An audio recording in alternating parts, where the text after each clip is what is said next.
As promised, Texas Senator, 2016 GOP presidential candidate Ted Cruz joins us now. And Ted, it's good to have you back on the show. How you been? Steve, my friend, always great to be with you. I'm doing terrific. Well, of course, you well know that there are some skeptics out there about what's going on with the various trade agreements, and all these abbreviations are being thrown around. And I think a lot of people are really worked up without even understanding what all of these various abbreviations mean and what really is at stake here. So why don't you first start out, if you don't mind, explaining to our audience and conservatives around the country, what is it you see happening here? Well, I'm happy to, Steve.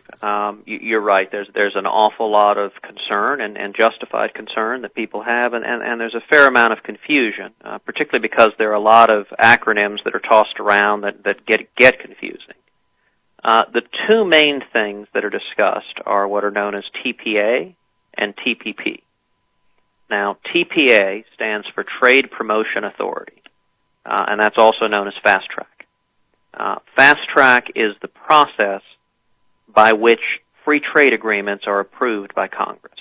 And through TPA, what Congress does is on the front end, it lays out a series of negotiating objectives for the president to attempt to negotiate free trade agreements. And if the president follows those objectives, then Congress agrees on the back end to vote up or down on a free trade agreement without amendments.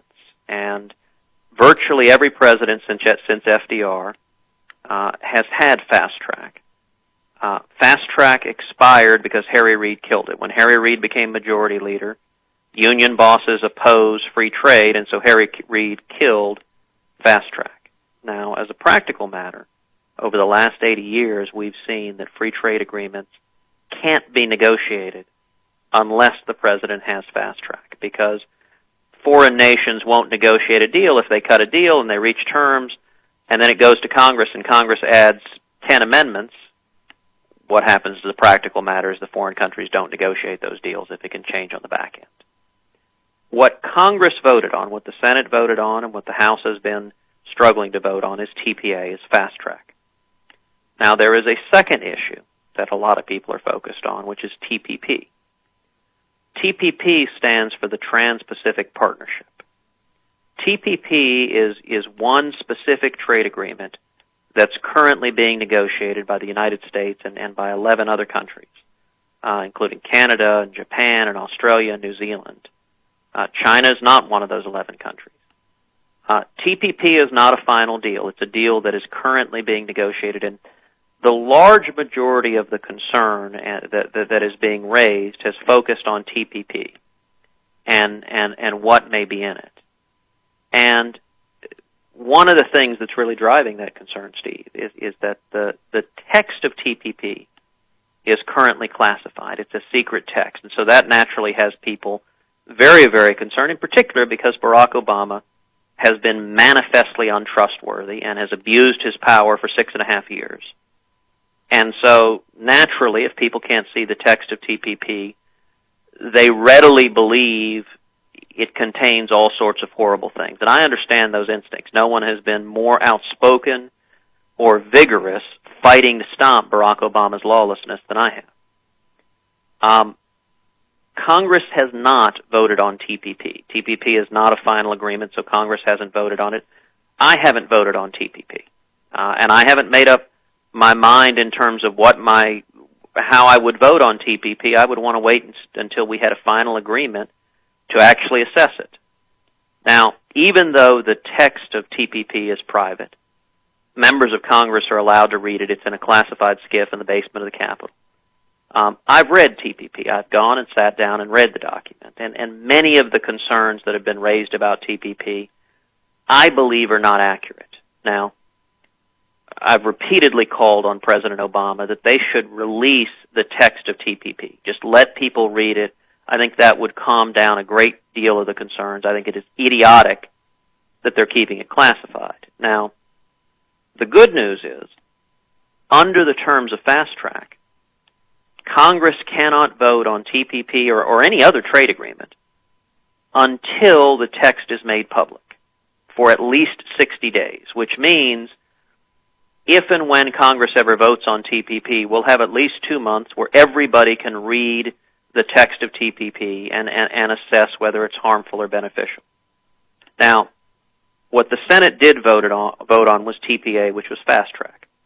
I voted yes. Now, why did I vote in support of fast track? The answer is simple. I support free trade.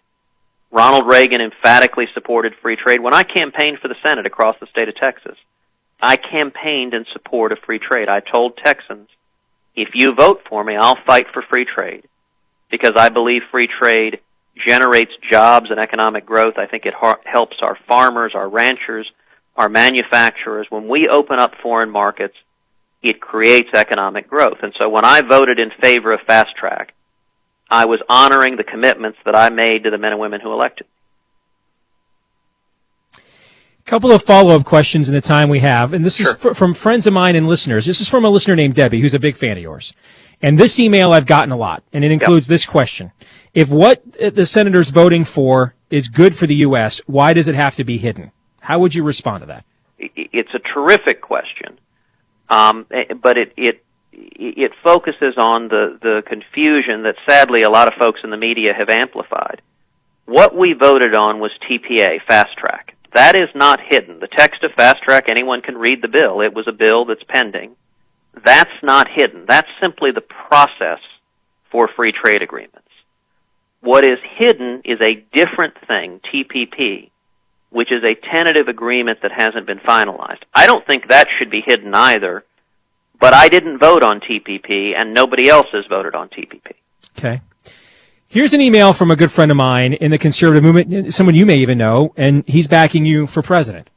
And we were discussing this a few days ago, and he said, hey, putting aside the trade policy itself, isn't it, this is what he wrote to me in an email, isn't it now time for even the most ardent free traders to walk away in light of everything Boehner and McConnell are willingly giving to the left? There's one thing if Democrats would go along with their president, this would pass easily, but how can a conservative justify the process of TPA at all costs, even giving Dems anything they want? They almost gave them XM reauthorization. They gave them backdoor tax increases with more IRS compliance. He's talking about GOP leadership. Right. They have made it clear that this is the number one priority, and Dems know, therefore, they can ask for almost anything in order to get this to pass.